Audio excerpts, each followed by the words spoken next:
Check کرنے کا طریقہ کیا ہے، اس حوالے سے کوئی فارمولہ ہے تو وہ بھی بتا دیں۔ عموماً کہا جاتا ہے کہ اولیاء اللہ کو نہ تو کوئی خوف ہوتا ہے اور نہ ہی غم۔ اگر ایسا ہی ہے تو دھماکے کی آواز سے بڑے بڑے علماء اور صلحاء بھی ڈر کر کیوں چونک جاتے ہیں؟ یہ تو انہیں سے پوچھے نا کہ ایک سپیکر کی آواز پھٹتی ہے تو اولیاء اللہ بھی ایسے ہو جاتے ہیں، لا خوف علیہم ولا ہم یحزنون۔ فارمولہ بڑا آسان فارمولہ ہے۔ اگر آپ بریلوی ہیں تو بریلویوں کے بزرگ اولیاء اللہ ہیں، اور دیوبندیوں کے بزرگ جو ہیں وہ گستاخ رسول ہیں۔ اور اگر آپ دیوبندی ہیں تو دیوبندیوں کے بزرگ اولیاء اللہ ہیں، اور بریلویوں کے بزرگ جو ہیں وہ مشرک ہیں۔ اگر آپ اہل حدیث ہیں تو بریلوی دیوبندیوں اور شیعہ کے ساروں کے بزرگ جو ہیں وہ گمراہ ہیں، اور آپ کے بزرگ اولیاء اللہ ہیں۔ اور اگر آپ شیعہ ہیں تو باقی سارے فرق جو ہیں وہ فٹے منہ ہیں، بس وہی منہ ہیں۔ یہ تو فارمولہ ہے۔ فارمولہ تو پھر اسی طریقے سے ہے۔ السلام علیکم ورحمۃ اللہ وبرکاتہ۔ اللہ سے دعا کرتے ہیں کہ آپ لوگ خیریت سے ہوں گے۔ اللہ جب کسی انسان سے راضی ہو جاتا ہے تو پھر جسم میں یہ 3 نشانیاں ظاہر ہوتی ہیں۔ 3 ایسی نشانیاں جس انسان میں ہوں وہ خوش ہو جائے کہ اللہ اس سے راضی ہو گیا۔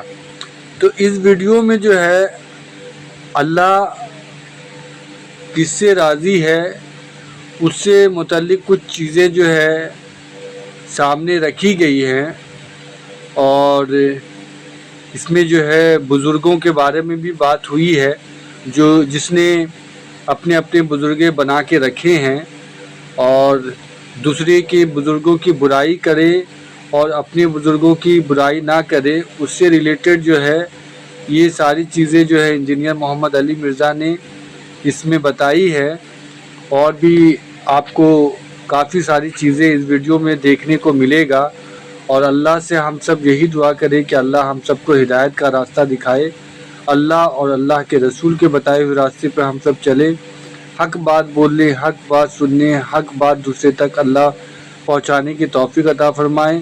قرآن اور حدیث کی روشنی میں ہم سب کو ساری معلومات ملے، 5 وقتی نمازی بنے، قرآن شریف کی تلاوت کرے، روزے رکھے، صدقہ زکوٰۃ خیرات دیں، اور اللہ سے اپنی گناہوں کی معافی مانگتے رہیں۔ اللہ توبہ کرنے والے کو پسند کرتا ہے۔ آپ ہمیشہ توبہ کرتے رہیں، اللہ سے معافی مانگتے رہیں۔ اللہ ہم سب کو معاف فرمائے، آمین ثم آمین۔ آج کل یہ اولیاء اللہ اور بزرگوں کی عصمتوں اور عزتوں کے جو رونے رو رہے ہیں نا، یہ آپ کو دھوکہ دے رہے ہیں۔ ہمارے بارے میں بھی کہہ رہے ہوتے ہیں بزرگوں کے بارے میں بولتا ہے نا، میں بزرگوں کے بارے میں تو بولتا ہی نہیں ہوں، اور نہ ان کو درد ہے بولنے کا۔ یہ اصل میں کہہ رہے ہوتے ہیں ہمارے بزرگوں کے خلاف بولتا ہے۔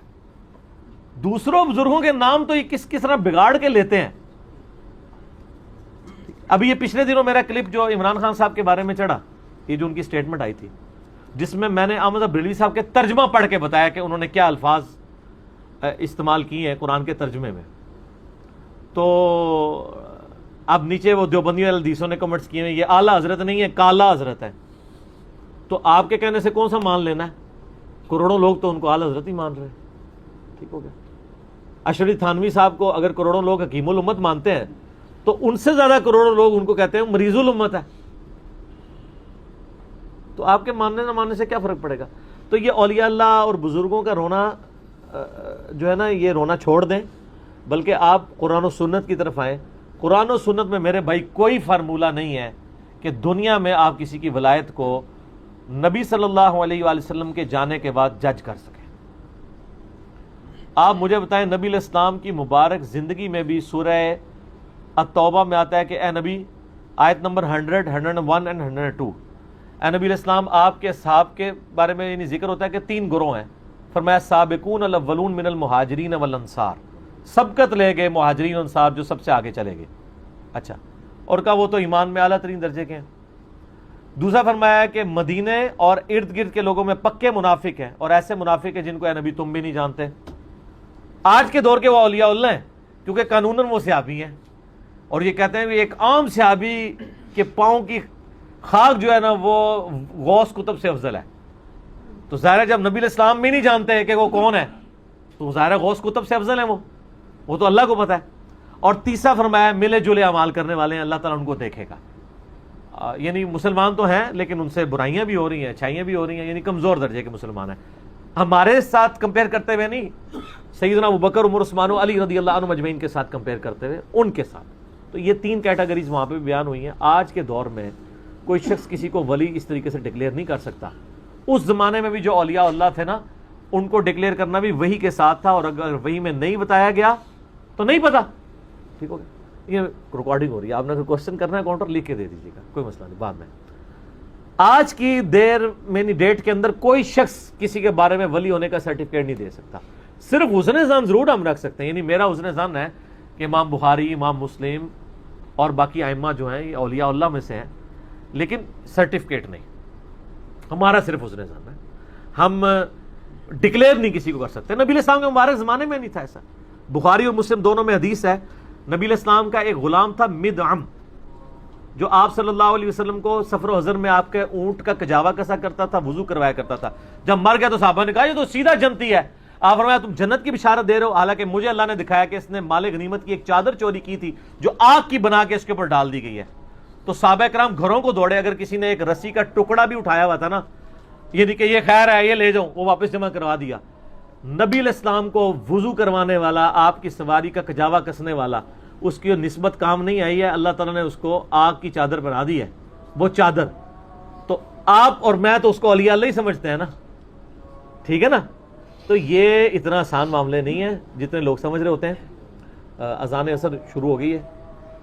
اذان عصر کے وقفے کے بعد انشاءاللہ بقیہ گفتگو ہم لے کے چلتے ہیں. اولیاء اللہ کے یعنی کرائٹیریا کیا ہے اس کے حوالے سے میں نے بتایا کہ جب صحابہ کرام علیہم رضوان میں یہ حالت تھی تو بعد کے لوگ کس طرح امیجن کر سکتے ہیں.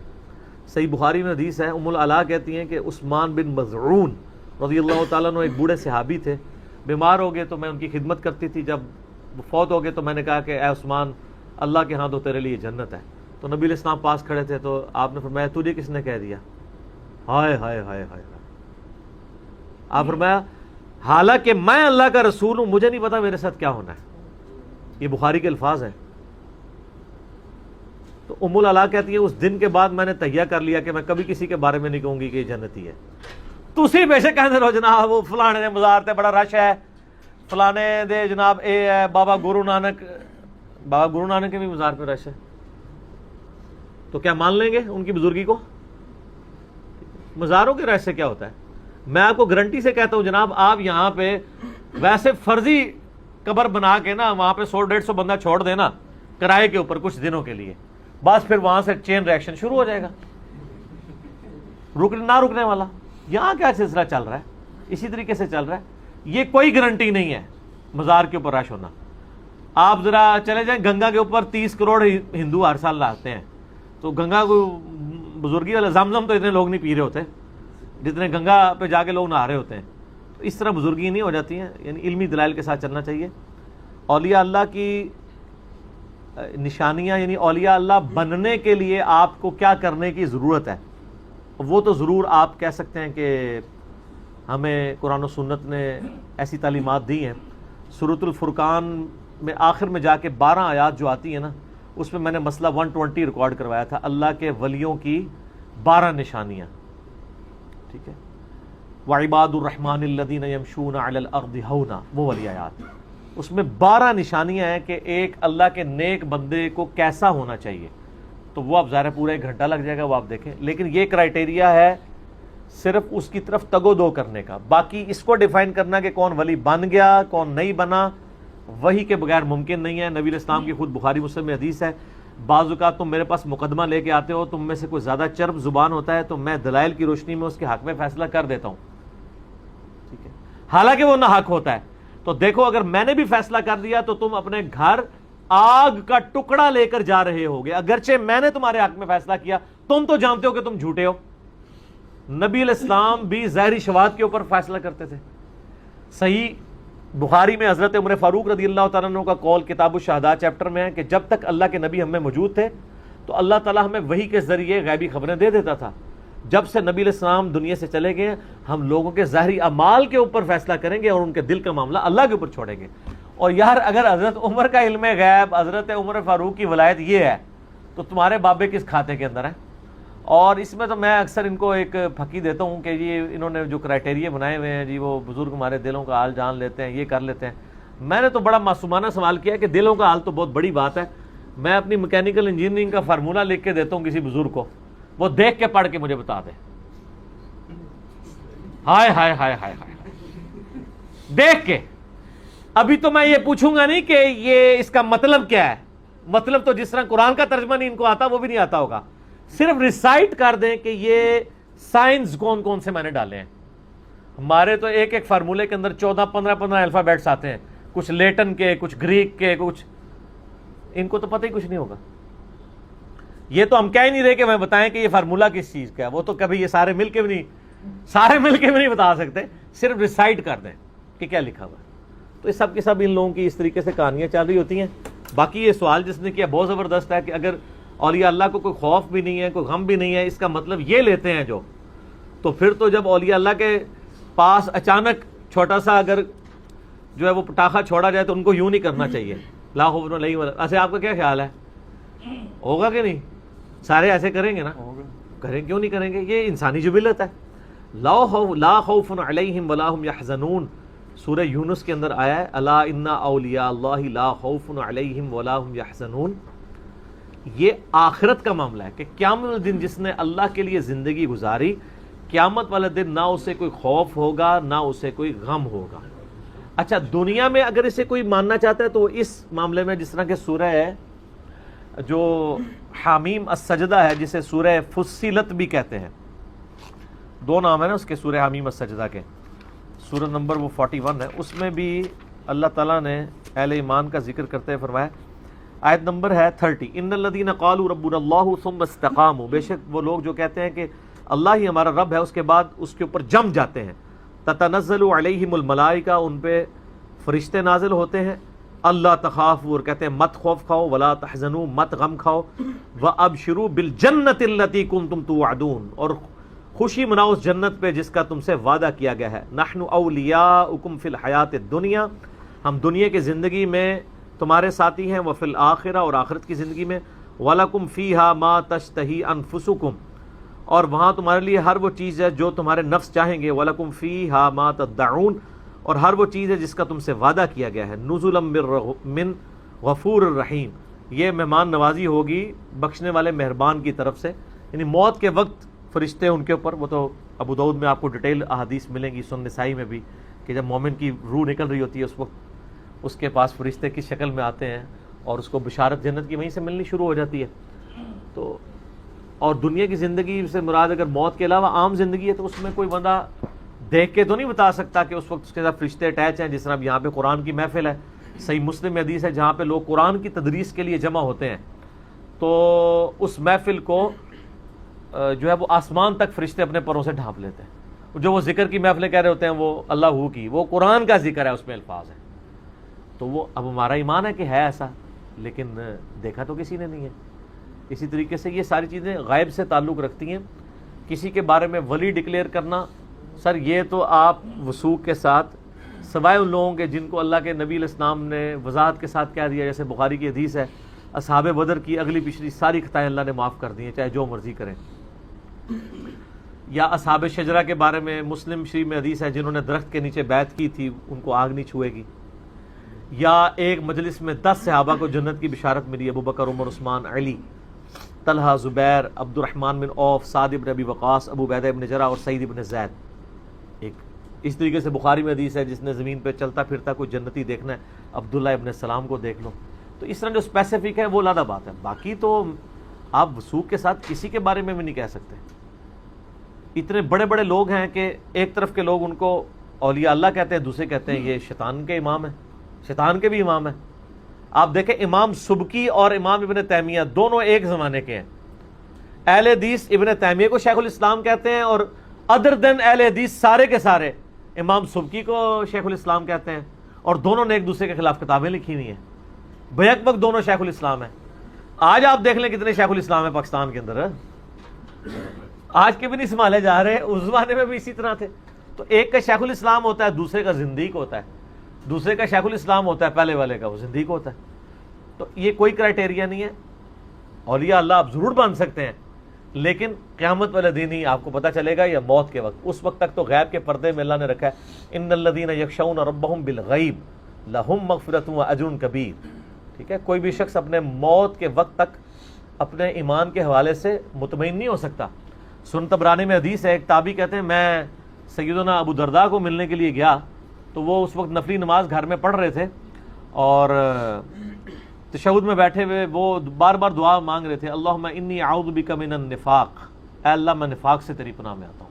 ہائے ہائے ہائے ہائے, او تواڈے ہی بابے جنت دے ٹکٹ بننے نے جڑے پیور جنتی سن. ابو درداء رومن پر جب رومن امپائر گری ہے حضرت عمر نے ان کو چیف جسٹس وہاں کا لگایا.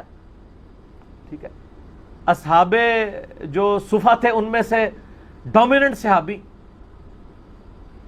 تو وہ تابعی کہتا ہے کہ شیخ آپ یہ دعا کر رہے ہیں, آپ تو یعنی نبی علیہ السلام کے اصحاب میں سے اور اتنے ٹاپ آف دا لسٹ اصحاب میں سے. تو انہوں نے کہا کوئی شخص بھی اس وقت تک یعنی اپنے ایمان کے بارے میں مطمئن نہیں ہو سکتا جب تک کہ اس کی روح پرواز نہ کر جائے. یہ آپ لوگ یوں کہتے ہیں جی فلاں حضرت صاحب نے کہا میرے مرید ہو جو, میں اس وقت تک نہیں جاؤں گا. کدھر وہ بھائی پتہ لگے گا جب تک تو انہوں ہی نہ لے جا. ٹھیک ہے نا, یہ آپ کے دعوے ہیں. اچھا دیکھیں جب یہ کوئی دعوے کرتے ہیں کہتے ہیں ان کی کتنی شان تھی. ہم جب یہ کہہ دیں کہ جناب یہ ہم نے جو بات کی ہے نا اس کو کوئی مائی کا لال غلط ثابت کرے اور ہم سے پہلے کسی نے یہ بات نہیں کی, کہتے ہیں تکبر ہے. حالانکہ یہ تو بہت چھوٹی چیز ہے, میں کسی کی آخرت کے فیصلے تو نہیں کر رہا ہوں. اور جو کہتے ہیں نہیں ہم سارے مریدوں کو ساتھ لے جائیں گے, ہم ان کی جنت کی گارنٹی اٹھاتے ہیں, ان کہتے ہیں یہ شان ہے. جو امام المتکبرین ہوتے ہیں, تکبر اس سے بڑا کوئی تکبر ہے کہ کوئی شخص کہ میں سب کو جنت میں لے جاؤں گا اور اس کو یہ شرم بھی نہ آئے کہ بخاری مسلم میں حدیث ہے کہ میری بیٹی فاطمہ میرے مال سے جو کچھ لینا ہے وہ لے لے, اگر اللہ نے تجھے پکڑ لیا تو میں بھی نہیں چھڑا پاؤں گا.